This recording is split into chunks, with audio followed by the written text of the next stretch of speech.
Okay, so one of the main benefits of logarithms is that they're the opposite or the inverse of exponential functions. So if you have something written like this, you can rewrite it like this and vice versa.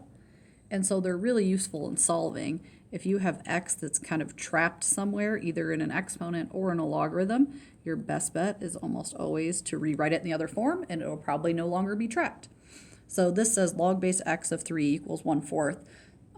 So we want to just pay attention to where the parts go. The thing I usually focus on first is the base, because it's the base of the exponent too. It's kind of the most noticeable piece. So here the base is x. So when I go to rewrite it as exponential, it's base x.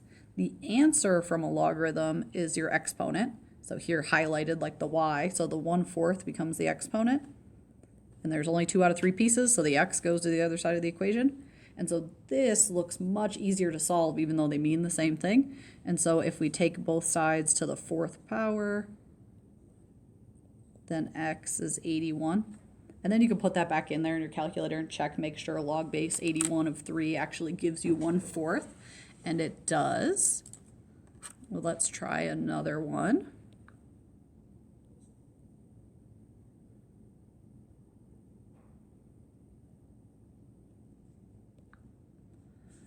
So log base 100 of x equals 1/2.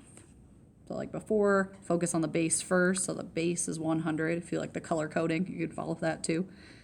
Our exponent is the answer from the logarithm, so that should be 1/2. And then our other side of the equation is the x, which in this one actually is an x. And so 100 to the 1/2 is the same thing as the square root of 100.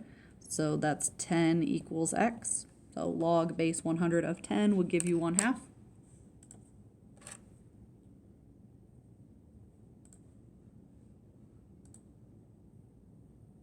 We will do one more here.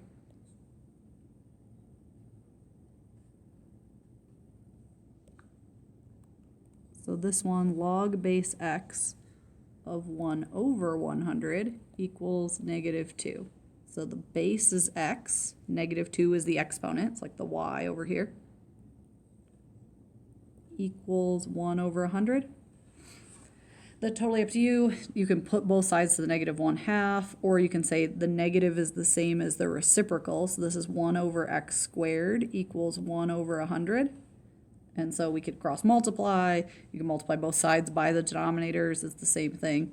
So we end up with x squared equals 100.